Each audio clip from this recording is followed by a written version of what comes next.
लोणावळ्यातील प्रसिद्ध असलेल्या चिक्की शिल्पाची दुरावस्था झाली आहे। लोणावळ्याच्या चिक्कीला प्रसिद्धी मिळवून देण्यासाठी चिक्कीचं शिल्प हे लोणावळा शहरात उभं करण्यात आलं होतं। मात्र शिल्पाची पडझड होऊन दुरावस्था झाली आहे। गेली अनेक वर्ष या शिल्पाला साफसफाई रंगरंगोटी करणं अपेक्षित असताना याकडे कोणीही लक्ष द्यायला तयार नाही। नगर परिषद प्रशासन याला जबाबदार आहेच, मात्र विधानसभा निवडणूक आचारसंहितेचं निमित्त हे लोणावळा प्रशासनाला मिळालं। याचा आढावा घेतला आमचे प्रतिनिधी सागर शिंदे। थंड हवेचं ठिकाण म्हणून प्रसिद्ध असणाऱ्या लोणावळ्याची ही पावसाळा आणि थंडी सोडून आणखीन एक ओळख आहे, ती म्हणजे लोणावळ्याची चिक्की।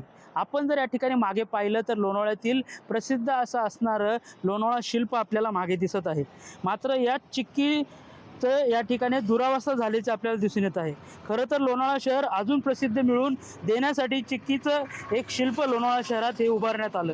पर्यटकांनी यावं, या ठिकाणी आपली सेल्फी घ्यावी, फोटो घ्यावा, ही संकल्पना मात्र या शिल्पाची झालेली दुरावस्था या ठिकाणी आपल्याला पाहायला मिळते।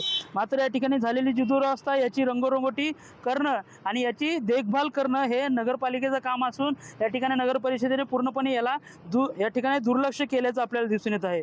मात्र या ठिकाणी नगर परिषद प्रशासन याला जबाबदार आहे, पण किमान ज्या चिक्कीच्या जीवावर जे या ठिकाणी लाखो रुपयांचा व्यवसाय करतात ते व्यापारी देखील कुठल्याही प्रकारचा या ठिकाणी शब्द या शिल्पाबद्दल किंवा कुठलाही पाठपुरावा करत नसल्याचं आपल्याला दिसून येत आहे। एकूणच गेल्या अनेक दिवसांपासून ज्या काही निवडणुका होत्या त्या निवडणुकांच्या आचारसंहितेमुळे या ठिकाणी लक्ष देता आलं नाही, अशा प्रकारचं उत्तर आपल्याला नगर परिषदेकडनं भेटतंय। मात्र या ठिकाणी आता लोणावळेकर नागरिक असतील किंवा नगर परिषद असेल, कशा प्रकारे या शिल्पाची जी झालेली दुरावस्था आहे ती नीट करते हेच पाहणं खरं तर महत्त्वाचं ठरणार आहे। पुढारी न्यूजसाठी मी सागर शिंदे, लोणावळा।